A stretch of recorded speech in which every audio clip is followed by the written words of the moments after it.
રાજકારણ અને કોંગ્રેસની વિચારધારા એ મને વારસામાં મળી છે, મારા લોહીમાં રાજ. કોંગ્રેસ છોડીને તમે ભાજપમાં જાઓ તો વ્યવસ્થિત સેટ થઈ જાવ. ખરીદવાની ભાજપની ઓકાત નથી, તાકાત નથી. મનીષ ભંડેરીને ભાજપ ખરીદી ન શીખ. અમરેલી જિલ્લો હોય કે ગુજરાત રાજ્ય હોય કે ભારત દેશ હોય, એના ગામડે ગામડે કોંગ્રેસની વિચારધારા સાથે વરેલા લોકો, નિષ્ઠાવાન કાર્યકર્તાઓ, નિષ્ઠાવાન આગેવાનો હજુ પણ અડીખમ. આમ આદમી પાર્ટી એક વિપક્ષની ભૂમિકામાં હોય. નેતાઓની કમી નથી. કોંગ્રેસ છે એ નેતા બનાવવાની ફેક્ટરી છે.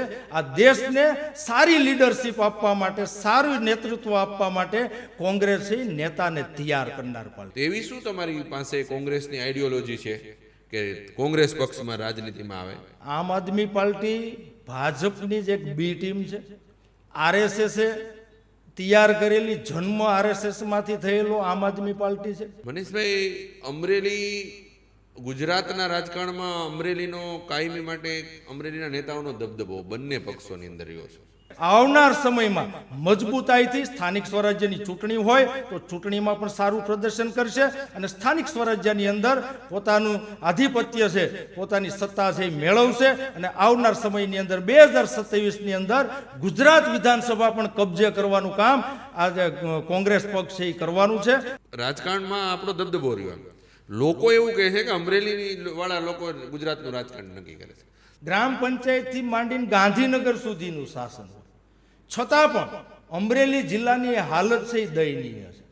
ભૂતકાળમાં કોંગ્રેસ સત્તામાં હતી યુપીએ સરકાર વખતે, તે વખતે ક્યાં મોટા કામો છે કે કોંગ્રેસના કારણે અમરેલી જિલ્લામાં થયા હોય? ભારતીય જનતા પાર્ટીના 30 વર્ષના શાસનમાં અમરેલી તાલુકાના 71 ગામમાં ખેડૂતોને જે મફતમાં વાડીએ વાડીએ ડેમનું મીઠું પાણી જે મળવું જોઈએ એ અપાવી શક્યા નથી. એનો અફસોસ છે એ મને કાયમી રહેવાનો. સ્થાનિક સ્વરાજ્યની ચૂંટણી આવે છે, તમે શું આશાવાદ છે કે એમાં કોંગ્રેસ ફરી વખત ઊભી થશે કે સત્તા ઉપર આવશે કે? આ ભાજપના નેતાઓ જે અહીંયાથી મિનિસ્ટરો બન્યા એની દીર્ઘ દ્રષ્ટિના અભાવના લીધે આજે અમરેલી જિલ્લો છે વિકાસથી વંચિત રહી ગયો છે. કોંગ્રેસને ઉમેદવાર મળી જશે અત્યારે? ગુજરાત સરકારે કેન્દ્ર સરકાર પાસે હાથ લાંબો કરીને જે કાંઈ માંગ્યું છે એનાથી અનેક ગણું કોંગ્રેસની યુપીએ સરકારે ગુજરાત રાજ્યને, આ ભાજપ સરકારને આપ્યું છે. તમારા મત મુજબ દેશની મોટી સમસ્યાઓ કઈ છે અત્યારે? ગુજરાતમાં જ્યારે કોંગ્રેસની સરકાર હતી ત્યારે ગુજરાતમાં જેટલા ડેમ છે બધા ડેમ ગુજરાતની કોંગ્રેસની સરકાર વખતે બનેલા છે. એકાદ બે ડેમ એવા હોય કે ભાજપની સરકારમાં બન્યા હોય તો એ ડેમ ફેલ ગયા.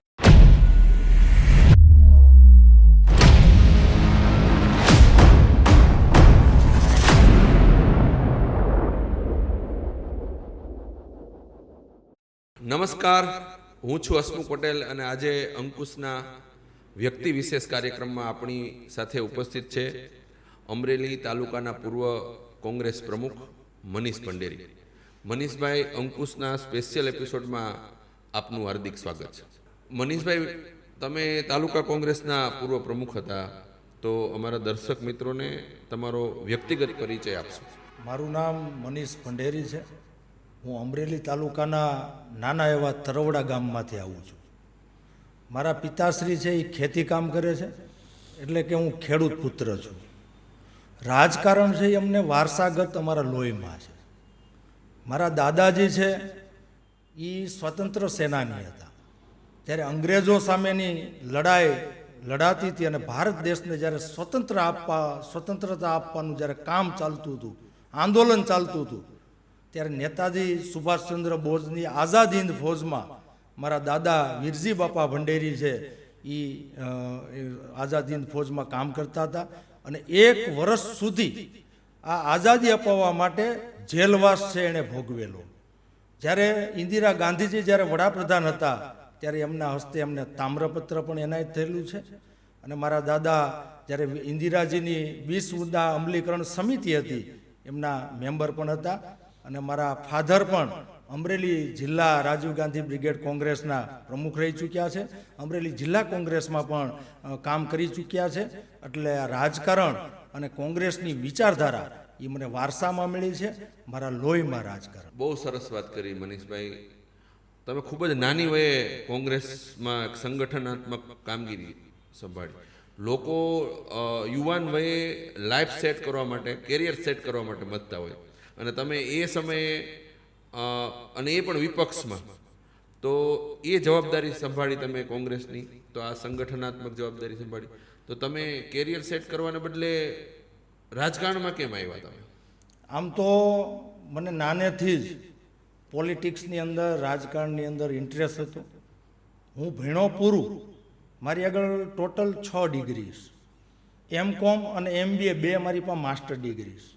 ફાઇનાન્સની અંદર MBA પણ મેં કર્યું છે, એકાઉન્ટન્સીની અંદર મેં MCOM પણ કર્યું છે, શિક્ષકની ડિગ્રી પણ મારી પાસે છે, કોમ્પ્યુટર સાયન્સમાં ડિપ્લોમા કર્યું છે, ટેક્સના કાયદાની અંદર ડિપ્લોમા કર્યું છે. એટલે ભણવામાં પણ મને પૂરેપૂરો ઇન્ટરેસ્ટ હતો, એટલે હું પૂરું ભણ્યો છું. 6 ડિગ્રી મારે જે લેવી હતી બધી ડિગ્રી મેં પ્રાપ્ત કરી છે. પણ કેરિયર સેટ કરવાના બદલે મને એવું લાગ્યું કે ભાઈ રાજકીય જે મારો વારસો છે, મને જે લોહીમાં, મને જે વારસાગત જે રાજકીય જે મળ્યું છે, એ મારે એને આગળ ધપાવવું જોઈએ. અમરેલી જિલ્લો ખૂબ જ પછાત છે, તો આ જિલ્લાને કંઈક આગળ લઈ જવા માટે, જિલ્લાને ડેવલપ કરવા માટે મારે મારું કેરિયર સેટ કરવાના બદલે રાજકીય જીવન, જાહેર જીવન છે એમાં આવવું જોઈએ, જેના થકી હું પ્રેરિત થઈને અમરેલી જિલ્લાનો વિકાસ થાય, અમરેલી જિલ્લાના યુવાનોનો વિકાસ થાય, અમરેલી જિલ્લામાં જે ખેડૂતો છે જેની હાલત ખૂબ જ દયનીય છે, ખરાબ છે, તો ખેડૂતોની સ્થિતિ સુધરે એના માટે મેં રાજકારણમાં આવવાનું છે એ વિચાર્યું, અને એટલા માટે જ હું રાજકારણમાં નાની ઉંમરમાંથી પ્રવેશ કર્યો. તમે તાલુકા કોંગ્રેસના પ્રમુખ કેટલા વર્ષ રહ્યા? હું તાલુકા કોંગ્રેસના પ્રમુખ તરીકે સતત 3 ટર્મ, અમરેલી તાલુકા કોંગ્રેસ પ્રમુખ તરીકે મેં સતત 3 ટર્મ છે એ વિતાવી છે. મેં કાર્યભાર કોંગ્રેસ પક્ષનો સંભાળ્યો છે. જનરલી તો રાજકારણમાં એવું હોય છે કે પક્ષ કોઈ પણ હોય, હોદ્દો કે એકવાર પદ કે મળ્યા પછી કોઈ મૂકતું નથી, પણ મેં નવી શરૂઆત કરી. સતત કન્ટિન્યુ 3 ટર્મ મારી પૂરી થઈ ગઈ હોવાથી મેં સામેથી 3 મહિના પહેલાં મેં તાલુકા કોંગ્રેસ પ્રમુખ પદ છે એ છોડી દીધું હતું.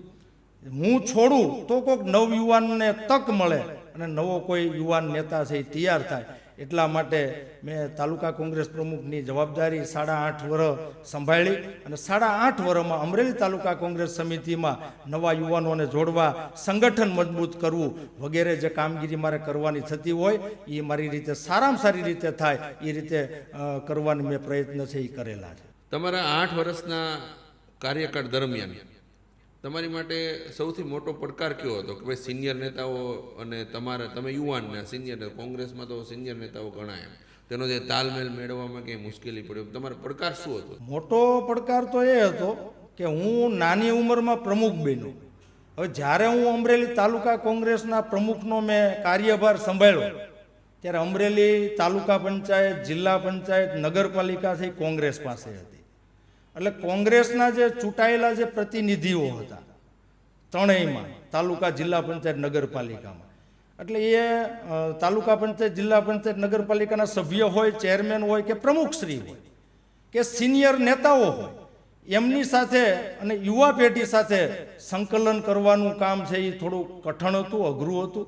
છતાં પણ મારી આવડત મુજબ અને કોંગ્રેસ પક્ષના જે આગેવાનો છે એના સાથ સહકારથી એ સંકલન કરવામાં હું સફળ થયો, અને તાલુકા, જિલ્લા પંચાયત અને નગરપાલિકાના જે અમારા ચૂંટાયેલા પ્રતિનિધિઓ છે એમના મંતવ્ય લઈને એમને સાથે રાખીને કોંગ્રેસનું સંગઠન દિન પ્રતિદિન વધુ મજબૂત થાય, કોંગ્રેસ પક્ષ મજબૂત સ્થિતિમાં અમરેલી જિલ્લામાં ઊભી રહે એવી પરિસ્થિતિ માટે મેં તનતોડ મહેનત કરી અને સખત પરિશ્રમ કર્યો, જેમાં હું સફળ રહ્યો. એવું બન્યું ક્યારેક તમારા કારણે કોઈ કોંગ્રેસ છોડી દીધી હોય?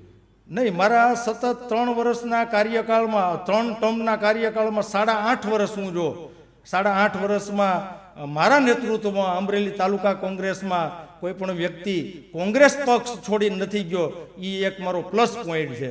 મારા 8.5 વર્ષના 3 ટર્મના કાર્યકાળ દરમિયાન કોંગ્રેસ પક્ષમાં નવા વ્યક્તિઓને મેં જોડ્યા છે, કોંગ્રેસ પક્ષમાં પ્લસ થયા છે, માઇનસ થયા નથી. તમે આમ આક્રમક મિજાજના છો, આમ તમે રોજ બોલતા હોય તો આક્રમકતાથી રજૂઆત કરતા હોય, તમારું આક્રમક વક્તૃત્વ છે એને કારણે તમને કંઈ નુકસાન થયું હોય એવું ખરું? નો, નેવર. ક્યારેય મારી આક્રમકતાની હિસાબે મને વ્યક્તિગત કે કોઈ પણ રીતે કે પાર્ટીને કોઈ પણ જાતનું નુકસાન ક્યારેય થયું નથી. આક્રમક સ્વભાવના કારણે મારા મુદ્દા છે હું આક્રમકતાથી ઉઠાવતો હોઉં છું, મારી શૈલીમાં ઉઠાવતો હોઉં છું. તો આ આક્રમકતાના હિસાબે મારી પાર્ટીને કે મને ક્યારેય કોઈ નુકસાન થયું. ટૂંકમાં આક્રમકતા એ તમારો પ્લસ પોઈન્ટ સાબિત થયો એવું તમે માનો? જી જી બિલકુલ. બીજા નંબરમાં કોંગ્રેસમાંથી આ છેલ્લા ઘણા વર્ષોથી કોંગ્રેસ ગુજરાતમાં વિપક્ષની ભૂમિકામાં છે. તો કોંગ્રેસમાંથી કેટલાય લોકો વયા ગયા, બીજેપીમાં ગયા, એમાં મંત્રી બન્યા, કેબિનેટ મંત્રીઓ બન્યા, અને નાના નાના કાર્યકર્તાઓ કોંગ્રેસમાંથી ભાજપમાં જોડાણા અને કંઈક એમ ભાજપમાં પોતે કંઈક બની ગયા. તો તમને ક્યારે એમ ન થયું કે કોંગ્રેસ છોડીને તમે ભાજપમાં જાઓ તો વ્યવસ્થિત સેટ થઈ જાવ? નહીં, એવો વિચાર મને આજ દિન સુધી ક્યારેય નથી આવ્યો. આવી ઓફરો તો ઘણી આવતી હોય, કારણ કે આપણે કામ કરતા હોય, આક્રમકતાથી કામ કરતા હોય, લોકોના મુદ્દા ઉઠાવતા હોય અને લોકોને જે સુવિધાઓ જોઈએ છે સુવિધાઓ અપાવવા માટે વિરોધ પક્ષ તરીકે જે ભૂમિકા ભજવવાની હોય એ નિડરતાથી ભજવતા હોય તો આવી ઓફરો આવતી હોય. પણ આજ દિવસ સુધી આવી ઓફરો અમે ક્યારેય સ્વીકારી નથી, આવો વિચાર પણ ક્યારેય નથી આવ્યો. એનું એકમાત્ર કારણ છે કે મારી 3 પેઢીથી અમે કોંગ્રેસમાં છીએ. બીજું, મને મારા ખાનદાનનો ઇતિહાસ ખબર છે કે ભાઈ મારા દાદાજી સ્વતંત્ર સેનાની હતા, કે અંગ્રેજો સામેની લડાઈમાં આ દેશને આઝાદી અપાવવા માટે 1 વર્ષ સુધી જેલવાસ જેણે ભોગવ્યું, અને નેતાજી સુભાષચંદ્ર બોઝની આઝાદ હિંદ ફૌજમાં પોતે કામ કરતા હતા, સ્વતંત્ર સેનાની હતા. એટલે એ ખાનદાનમાં હું પેદા થયો છું. એટલે ક્યારેય કોંગ્રેસ પક્ષ મૂકવાનો વિચાર જીવન પર્યત ક્યારેય આવ્યો નથી અને ક્યારેય જીવન પર્યત આવવાનો પણ નથી. મનીષ ભંડેરીને ભાજપ ખરીદી ન શકે એમ કહી શકાય? ક્યારેય નહીં. ખરીદવાની ભાજપની ઓકાત નથી, તાકાત નથી. ની પાછું એવું જેટલા લોકો કહેતા હોય કે હું આખી ભાજપ ખરીદી શકું એમ છું, મને ભાજપ ન ખરીદી શકે, એ પાછા સવારે ભાજપમાં વહી ગયા ઓલા ઇતિહાસ છે એમ. જે લોકો એમ કહેતા હોય કે ભાજપ ન ખરીદી શકે અને સવારે ભાજપમાં જતા રહ્યા હોય તો એ ક્યાંક ને ક્યાંક એની ફાઇલ પડી હોય, ક્યાંક ને ક્યાંક કોઈ એની મજબૂરી હોય, ક્યાંક કેસ ટેબલ ઉપર આવે એમ હોય. એટલે મજબૂરી વશ થઈને એ ભાજપમાં જતા હોય છે. તો આવા જે મજબૂરી વશ થઈને પોતાના અંગત સ્વાર્થ સાધવા માટે જે કોંગ્રેસ પાર્ટી અને કોંગ્રેસની વિચારધારા છોડીને જે ભાજપમાં જાય છે એ દેશના લોકોનું, ગુજરાતની જનતાનું ક્યારેય હિત છે એ સાધી શકતા નથી, પોતાના અંગત હિત માટે જ જાય છે. એટલે એવા લોકોને આવનાર સમયની અંદર ગુજરાતની જનતા છે એ ઘેરે બેસાડવાનું કામ છે એ કરવાની છે, કારણ કે ગુજરાતની જનતા હવે જાગૃત બની ગઈ છે. પણ ગુજરાતમાં અત્યારે કોંગ્રેસની સ્થિતિ આમ જોઈએ તો આમ ખૂબ જ નાજુક છે. આમ તમારી પાસે કોઈ એવા શક્તિશાળી નેતાઓ માર્કેટમાં નથી. નેતાઓ શક્તિશાળી હોય પણ માર્કેટમાં નથી, કે ધારાસભ્યો એટલા નથી. તમારી પક્ષની જે સ્થિતિ છે અત્યારે એ ક્યાંક ને ક્યાંક ધ્યેયની સ્થિતિ, ગરીબ જેવી સ્થિતિ થઈ ગઈ એવું નથી લાગતું એમ? ભલે સંખ્યાની દ્રષ્ટિએ કોંગ્રેસ પાસે 12 થી 13 ધારાસભ્ય છે, સંખ્યાની દ્રષ્ટિએ દયનીય સ્થિતિ છે, પણ વિચારધારાની દ્રષ્ટિએ કોંગ્રેસ છે એ પહેલા નંબરે છે ગુજરાતમાં ને સમગ્ર દેશમાં. આજે સમગ્ર ગુજરાતના ગામડે ગામડે, અમરેલી જિલ્લો હોય કે ગુજરાત રાજ્ય હોય કે ભારત દેશ હોય, એના ગામડે ગામડે કોંગ્રેસની વિચારધારા સાથે વરેલા લોકો, નિષ્ઠાવાન કાર્યકર્તાઓ, નિષ્ઠાવાન આગેવાનો હજુ પણ અડીખમ છે. એટલે અમારી પાસે ગુજરાત હોય કે દેશ લેવલે હોય, નેતાઓ એકથી એક ચઢિયા હતા. નેતાઓની કમી નથી. કોંગ્રેસ છે એ નેતા બનાવવાની ફેક્ટરી છે. આ દેશને સારી લીડરશીપ આપવા માટે, સારું નેતૃત્વ આપવા માટે કોંગ્રેસ છે એ નેતાને તૈયાર કરનાર પાર્ટી છે. ચૂંટણી, સ્થાનિક સ્વરાજ્યની ચૂંટણીઓ આવે છે, કોંગ્રેસની સ્થિતિ મેં કીધું એમ થોડીક દયનીય છે. તમે ઘણા સમયથી વિપક્ષની ભૂમિકામાં છો, પણ આમ અત્યારે વિરોધ પક્ષ તરીકે કોંગ્રેસ વિરોધ પક્ષમાં છે એવું પ્રજામાં ક્યાંક ને ક્યાંક ન હોય, ને આમ આદમી પાર્ટી એક વિપક્ષની ભૂમિકામાં હોય, મજબૂત વિપક્ષની ભૂમિકામાં હોય એવું લાગે છે. આમ આદમી પાર્ટી ભાજપની જ એક બી ટીમ છે. આરએસએસે તૈયાર કરેલી, જન્મ આરએસએસમાંથી થયેલો આમ આદમી પાર્ટી છે.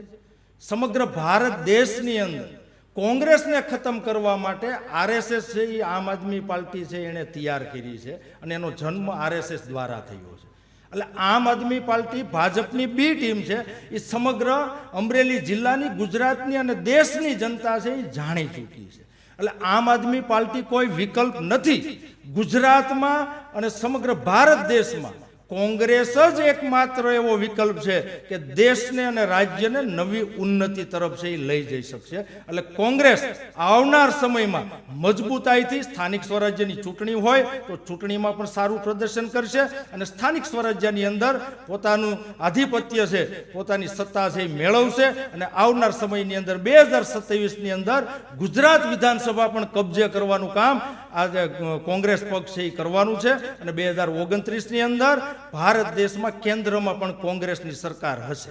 અત્યારે નવયુવાનો રાજકારણથી આમ દૂર જતા જાય છે, નકારાત્મકતા છે રાજકારણમાં પ્રવેશમાં, રાજકારણ ગંદુ છે, આ છે તે છે. તમે તો એક શિક્ષિત MBA, તમે શિક્ષક તરીકેની નોકરી કરી, મને ખબર છે ત્યાં સુધી, તો તમે રાજકારણમાં આવ્યા, તો તમે અત્યારે નવયુવાનો રાજકારણમાં આવે તો એવી શું તમારી પાસે કોંગ્રેસની આઈડિયોલોજી છે કે કોંગ્રેસ પક્ષમાં રાજનીતિમાં આવે, એવું શું છે તમારી પાસે? ભારત દેશમાં કોંગ્રેસ એક જ પક્ષ એવો છે જે સમાનતામાં માને છે, સર્વ ધર્મને માને છે.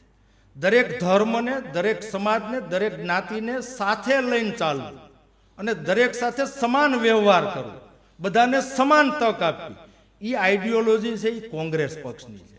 આ ભારત દેશની સૌથી મોટી લોકશાહી વિશ્વની અંદર બનાવવાનું કામ છે કોંગ્રેસ પક્ષે કર્યું.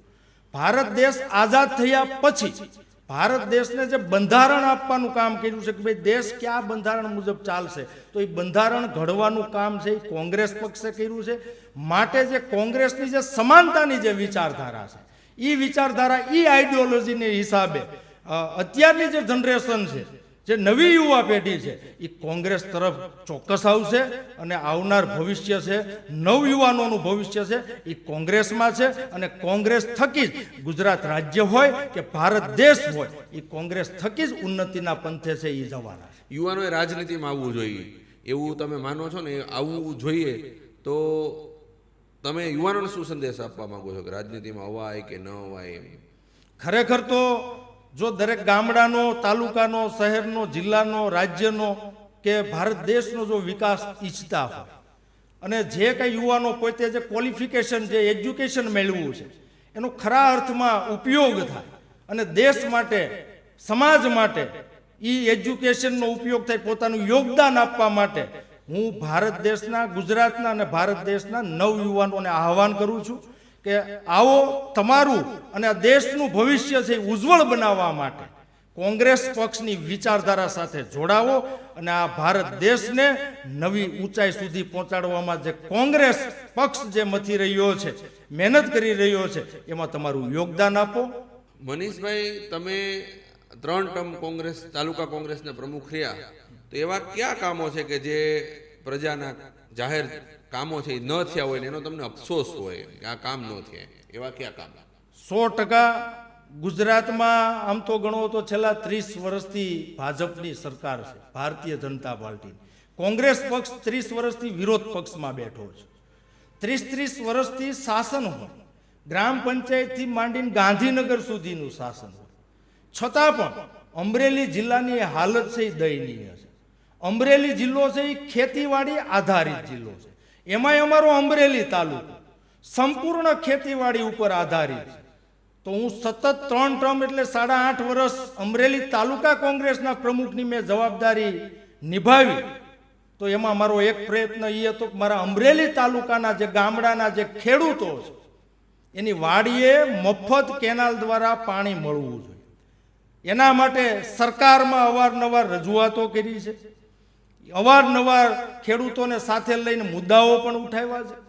પણ ભારતીય જનતા પાર્ટીના 30 વર્ષના શાસનમાં અમરેલી તાલુકાના 71 ગામમાં ખેડૂતોને જે મફતમાં વાડીએ વાડીએ ડેમનું મીઠું પાણી જે મળવું જોઈએ એ અપાવી શક્યા નથી. એનો અફસોસ છે એ મને કાયમી રહેવાનો. મનીષભાઈ, અમરેલી ગુજરાતના રાજકારણમાં અમરેલીનો કાયમી માટે અમરેલીના નેતાઓનો દબદબો બંને પક્ષોની અંદર રહ્યો છે. મનુભાઈ કોટડિયાથી તમે ચાલુ કરો તો એવા કેટલા બધા દિગ્ગજ નેતાઓ છે, પરસોત્તમભાઈ રૂપાલા હોય, દિલીપભાઈ હોય, વીરજીભાઈ ઠુંબર છે, પરેશ ધાનાણી વિપક્ષના નેતા તરીકે, તો કૌશિકભાઈ આજે મંત્રી છે. એમ ઉત્તરોત્તર રાજકારણમાં આપણો દબદબો રહ્યો. લોકો એવું કહે છે કે અમરેલી વાળા લોકો ગુજરાતનું રાજકારણ નક્કી કરે છે, તો તેમ છતાં પણ અમરેલી જિલ્લો અલ્પ વિકસિત રહી ગયો, એની પાછળ તમે શું માનો છો? એની પાછળ છેલ્લા આમ તો ગણો તો 30 વર્ષથી ગુજરાતમાં ભારતીય જનતા પાર્ટીનું શાસન છે, અને ભારતીય જનતા પાર્ટીના શાસનમાં અમરેલી જિલ્લામાંથી ભારતીય જનતા પાર્ટીના કોઈ પણ નેતા છે એ અવારનવાર મિનિસ્ટર છે એ રહ્યા છે. ઘણા બધા મિનિસ્ટરો રહી ચૂક્યા છે ભાજપમાંથી, પણ એમની દીર્ઘદ્રષ્ટિનો અભાવ અને અમરેલી જિલ્લા પ્રત્યેની જે લાગણી હોવી જોઈએ, જિલ્લાનો જે વિકાસ કરવાની જે ભાવના હોવી જોઈએ એ ભાવના નથી, દીર્ઘદ્રષ્ટિ નથી. માટે આ ભાજપના નેતાઓ જે અહીંયાથી મિનિસ્ટરો બન્યા એની દીર્ઘદ્રષ્ટિના અભાવના લીધે આજે અમરેલી જિલ્લો છે વિકાસથી વંચિત રહી ગયો છે. એટલે જો અમરેલી જિલ્લો પછાત રહ્યો હોય તો એ માત્ર ને માત્ર ભાજપ પક્ષ અને ભાજપ પક્ષના નેતાઓના પાપે પછાત રહ્યો. ભૂતકાળમાં કોંગ્રેસ સત્તામાં હતી યુપીએ સરકાર વખતે, તેવા ક્યાં મોટા કામો છે કે કોંગ્રેસના કારણે અમરેલી જિલ્લામાંથી આવું? યુપીએ કેન્દ્રમાં જ્યારે કોંગ્રેસની સરકાર હતી ત્યારે અહીંયા ગુજરાતની અંદર ભારતીય જનતા પાર્ટીની સરકાર હતી. ગુજરાત સરકારે કેન્દ્ર સરકાર આગળ જે કાંઈ માંગ્યું છે, જ્યારે પૂર ઓનારત થયું હોય, વાવાઝોડું આવ્યું હોય, કુદરતી કોઈ પણ પ્રકોપ આવ્યો હોય, ત્યારે ગુજરાત સરકારે કેન્દ્ર સરકાર પાસે હાથ લાંબો કરીને જે કાંઈ માંગ્યું છે એનાથી અનેક ગણું કોંગ્રેસની યુપીએ સરકારે ગુજરાત રાજ્યને આ ભાજપ સરકારને આપ્યું છે. અને જ્યારે યુપીએ સરકાર કેન્દ્રમાં હતી ત્યારે ઘણા બધા કામો છે અમરેલી જિલ્લાની અંદર છે એ થયેલા છે, પણ ગુજરાત સરકારના પાપે આજે અમરેલી જિલ્લો છે વિકાસથી વંચિત છે. કેશુભાઈના વખતમાં નર્મદાની કેનાલો અને પાઇપો, આજે અમરેલીમાં મીઠું પાણી આવવાની શરૂઆત થઈ, તો ડેમ બધા ઘણા મોટા મોટા બન્યા, ઠેબી ડેમ છે, વડી ડેમ છે, આમ ધાતરડીને એવા બધા ડેમ બન્યા છે. તો પાણી માટે કેશુભાઈ વખતમાં કામ થયું છે. તો હવે અમરેલી જિલ્લા માટે પાણી માટે કંઈ કરવું પડે એવું છે કે ઇનફ છે આપણા માટે પાણી? નહીં, 100% પાણી માટે હજુ ઘણું બધું કામ બાકી છે. મોટા ભાગના ડેમ તો કોંગ્રેસની સરકારમાં જ બન્યા છે. ગુજરાતમાં જ્યારે કોંગ્રેસની સરકાર હતી ત્યારે ગુજરાતમાં જેટલા ડેમ છે બધા ડેમ ગુજરાતની કોંગ્રેસની સરકાર વખતે બનેલા છે. એકાદ બે ડેમ એવા હોય કે ભાજપની સરકારમાં બન્યા હોય તો એ ડેમ ફેલ ગયા છે, પૂરા ભરી શકાતા નથી. ફોર એક્ઝામ્પલ અમરેલીનો જે ઠેબી ડેમ છે એ ભાજપની સરકારમાં બન્યો હોય તો આજે ડેમ પૂરો ભરાતો નથી, 50% ડેમ ભરાય છે. ડેમ છે એ લીક છે, કેટલી વાર રિપેર કર્યો, કરોડો રૂપિયા ભાજપના નેતાઓ એમાં ખાઈ ગયા. તો આજે ભાજપના નેતાઓના પાપે ગુજરાતમાં એક પણ સારો ડેમ ભાજપની સરકારમાં ભાજપના નેતાઓ બનાવી નથી શક્યા. અમરેલી જિલ્લો ખેતી આધારિત જિલ્લો હોય તો ખેતીમાં મુખ્યત્વે પહેલી જરૂરિયાત પિયત માટેની પાણીની પડે, બીજી જરૂરિયાત વીજળીની પડે, ત્રીજી જરૂરિયાત ટ્રાન્સપોર્ટની પડે કે ભાઈ જે કાંઈ માલનું ઉત્પાદન થાય એ એપીએમસી સેન્ટ્રલ માર્કેટિંગ યાર્ડ સુધી પહોંચાડવા માટે અથવા બીજા જિલ્લામાં લઈ જવા માટે ટ્રાન્સપોર્ટિંગની જે સુવિધા હોવી જોઈએ એ જરૂરિયાત છે. ખેડૂતોનો માલ સામાન નાખવા માટે ગોડાઉનની જરૂરિયાત હોવી જોઈએ તો એ જરૂરિયાત છે. તો એ દિશામાં ગુજરાતની ભાજપ સરકાર કે ભાજપના નેતાઓ એક પણ કામ કરી શક્યા નથી. આજે સમગ્ર અમરેલી જિલ્લો જે ખેતી આધારિત છે એના ખેડૂતો આજ પાણીના અભાવે 12 મહિના ખેતી કરી શકતા નથી. દક્ષિણ ગુજરાતમાં તમે જાઓ, સુરત ને નવસારી, વાપી, તો અહીંયા કેનાલ દ્વારા ત્યાંના ખેડૂતોને 12 મહિના પાણી છે આપવામાં આવે છે. તો ત્યાંના ખેડૂતો સમૃદ્ધ છે. અહીંયા આપણે અમરેલી જિલ્લાની ખેતી માત્ર ને માત્ર વરસાદ આધારિત ખેતી છે. જો વરસાદ સારો થાય તો ખેતી સારી થાય, એમાંય પાછું અતિવૃષ્ટિ થાય તો ખેડૂતોના મોઢે આવેલો કોળિયો પણ ઘણીવાર છીનવાઈ જતો હોય છે. અને ક્યારેક વરસાદ સારો થાય, પાક સારો થાય તો એપીએમસી માર્કેટિંગ યાર્ડમાં જ્યારે ખેડૂત પોતાનો માલ જણસ વેચવા જાય તો ત્યારે ભાવ પૂરા નથી મળતા, પોષકક્ષમ ભાવનો અભાવ છે. જે કાયદા ટેકાના ભાવ કે ભાઈ મિનિમમ આટલો ભાવ મળવો જોઈએ, કપાસ છે તો કપાસનો ભાવ અત્યારે ઓછામાં ઓછો 2000 ખેડૂતને મળવો જોઈએ. ઘઉં છે તો ઘઉંનો ભાવ ઓછામાં ઓછો 1500 રૂપિયા મળવો જોઈએ. તો એ ટેકાનો ભાવ પોષણક્ષમ ભાવ મળતો નથી. ભાવ તો મળે જ છે. ભાવ ખુશખુશાલ ખેડૂતને જે ટેકાના ભાવ છે હવે ઘઉંની અંદર 511 રૂપિયા છે. તો અત્યારના સમય પ્રમાણે 511 રૂપિયા ઘઉં છે નરેન્દ્રભાઈ કીધું કે ડબલ આવક ખેડૂતોની કરી દીધી. નરેન્દ્રભાઈ દેશના વડાપ્રધાન છે. મોટી એણે વાતો કરી હતી કે 2022ની અંદર ભારત દેશના ખેડૂતોની આવક ડબલ થઈ જાય. પણ આજે પરિસ્થિતિ 2026ના માર્ચ મહિનામાં ઉલટી છે. ખેડૂતોની આવક 2022માં ડબલ કરવાની હતી, એના બદલે 2026ની અંદર ખેડૂતોના ખર્ચા ડબલ થઈ ગયા. ખાતર, બિયારણ, જંતુનાશક દવાઓ, મજૂરી ખર્ચ, આ બધું ખેડકામ, આ બધાના ભાવ છે દિન પ્રતિદિન છે 2 ગણા, 2.5 ગણા, 3 ગણા થઈ ગયા. સામે જે વસ્તુનું ઉત્પાદન થાય છે, જે માલ ખેડૂતના ખેતરે તૈયાર થાય, જણસ તૈયાર થાય છે, એના ભાવ જે પોષણક્ષમ મળવા જોઈએ, ડબલ ભાવ થવા જોઈએ, એ ભાવ છે એ આજે 2014માં મનમોહનસિંહની સરકારમાં, કોંગ્રેસની યુપીએ સરકારમાં જે જણસના ભાવ હતા, આજે 2026માં 12 વર્ષ પછી પણ એના એ જ ભાવ છે. ખર્ચા વધી ગયા, ભાવ 2014માં હતા એ જ માલના ભાવ છે. તો પણ ખેડૂત છે મત કેમ આપે ભાજપને? ખેડૂત છે, કેમ જીતી જાય? ખેડૂત મત આપતા નથી ભાજપને. ભાજપ છે એ ધર્મના નામે, જ્ઞાતિના નામે, જાતિના નામે ધ્રુવીકરણ કરીને ખેડૂતોને ભોળવીને મત લઈ જાય છે. કોઈ ગુજરાતનો કે ભારત દેશનો ખેડૂત છે એ ભારતીય જનતા પાર્ટીને મત આપવા માટે તૈયાર નથી, રાજી નથી, આપવા માંગતા પણ નથી. માત્ર ને માત્ર ચૂંટણી સમયે મેં તમને જે કાંઈ કીધું એવા હથકંડા અપનાવીને ખેડૂતોને, ગુજરાતના ખેડૂતો, ગુજરાતની ભોળી જનતાને ભોળવીને મતનું ધ્રુવીકરણ કરીને ભાજપ જીતી જાય. પણ હવે આવનાર સમયની અંદર જ્યારે ગુજરાતનો ખેડૂત, ગુજરાતની જનતા જે જાગૃત થયા છે અને ભારતીય જનતા પાર્ટી અને એના નેતાઓને જ્યારે ઓળખી ગયા છે, ત્યારે આવનાર સ્થાનિક સ્વરાજ્યની ચૂંટણીમાં સમગ્ર ગુજરાતમાંથી આ ભારતીય જનતા પાર્ટીને જાકારો આપવાનું કામ મારા ગુજરાતના ખેડૂતો, યુવાનો, મહિલાઓ, શોષિતો અને ગુજરાતની જનતા છે એ કરવાની. સ્થાનિક સ્વરાજ્યની ચૂંટણી આવે છે, તમે શું આશાવાદ છે કે એમાં કોંગ્રેસ ફરી વખત ઊભી થશે કે સત્તા ઉપર આવશે કે? 100% સમગ્ર ગુજરાત રાજ્યની અંદર મોટા ભાગની તાલુકા પંચાયતો, જિલ્લા પંચાયતો, નગરપાલિકાઓ એમાં કોંગ્રેસનો ઝંડો લહેરાવવાનો છે. ઉમેદવારો કોંગ્રેસ છે એ સત્તા હસ્તગત કરવાની છે.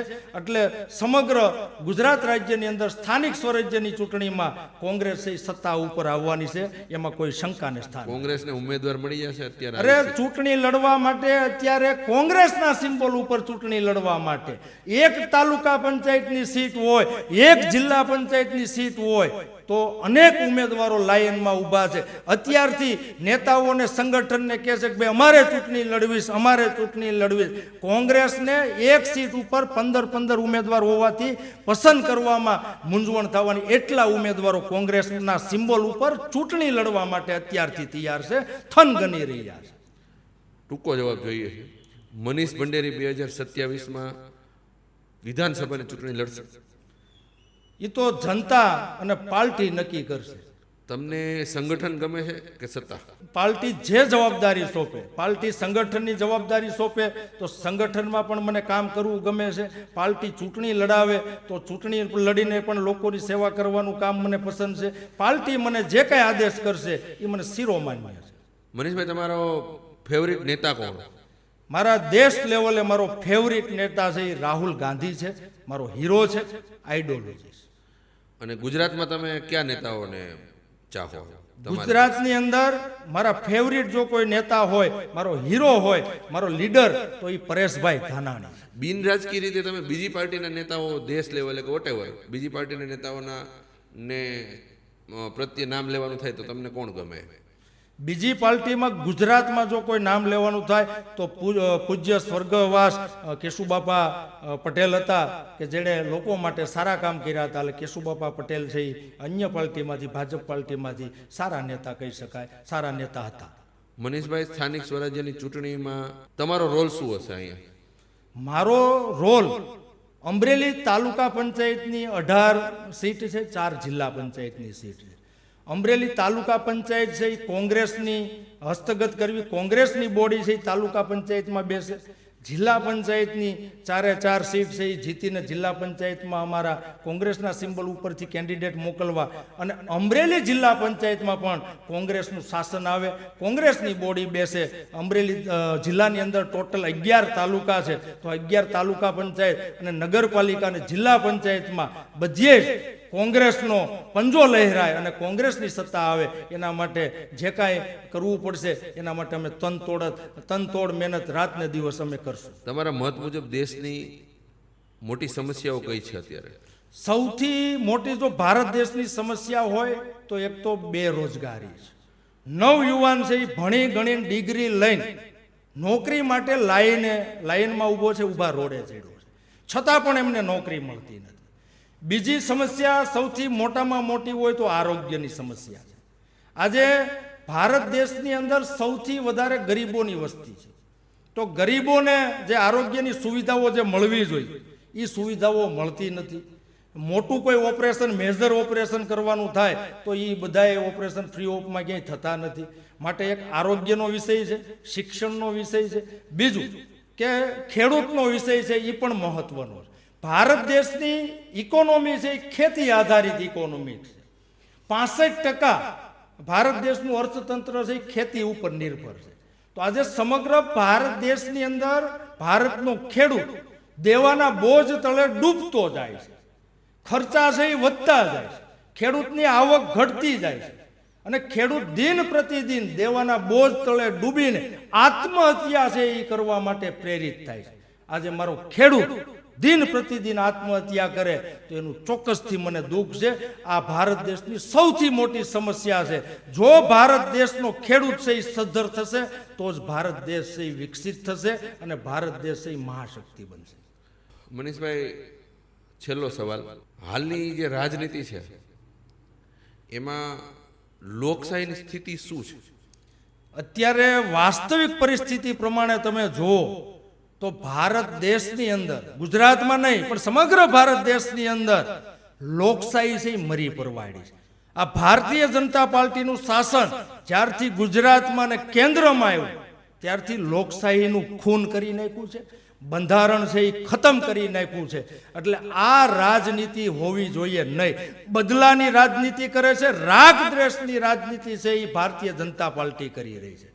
ભારત દેશનું બંધારણ બચાવવા માટે, ભારત દેશની લોકશાહી બચાવવા માટે કોંગ્રેસ પક્ષ એડી ચોટીનું જોર લગાવશે અને કોંગ્રેસ પક્ષનો નાનામાં નાના કાર્યકરથી માંડીને મોટામાં મોટા નેતા સુધી આ દેશની લોકશાહી અને બંધારણને બચાવવા માટે પોતાના પ્રાણની આહુતિ પણ આપી દેશે.